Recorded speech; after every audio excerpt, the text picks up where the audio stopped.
Consciousness and the Brain, Deciphering How the Brain Codes Our Thoughts.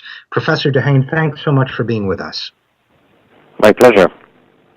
Now, listen, one of the reasons why I wanted to have you on is I was intrigued by your book and by what I've been reading about it. I haven't completed it yet, but philosophers and scientists both have been struggling with the identity and nature of consciousness for a long time, and you seem to have a sense that you've cracked the code of what it is, and I wanted to talk to you a little bit about that. Is that a fair statement, first of all? I don't think the code has been cracked completely yet, but what I'm explaining in the book is how the problem has been turned into an experimental problem. We've essentially brought it to the lab.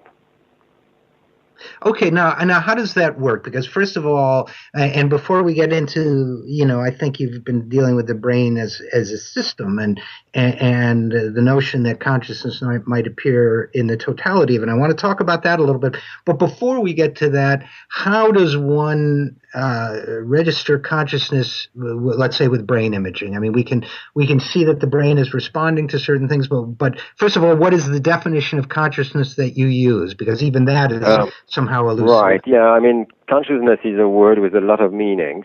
We're talking here about what I call access to consciousness, which is the fact that, your brain is constantly bombarded with a lot of stimuli, and only a very small number of them make it into your consciousness. So at this very moment, you probably have in front of you a number of texts or images, and they are all registered onto your retina. We can show with brain imaging that they make, they go a long way in the depths of the cortex, but they are not conscious. And one of them, because you attend to it, becomes conscious.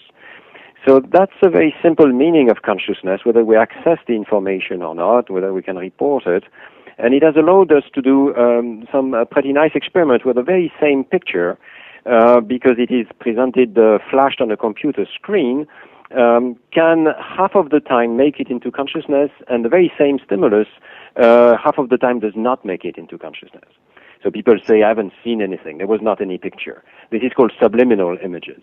And so you can see that now we have a handle on the phenomenon, because we can sort these two types of trials and ask what difference does it make in the behavior and especially in the brain.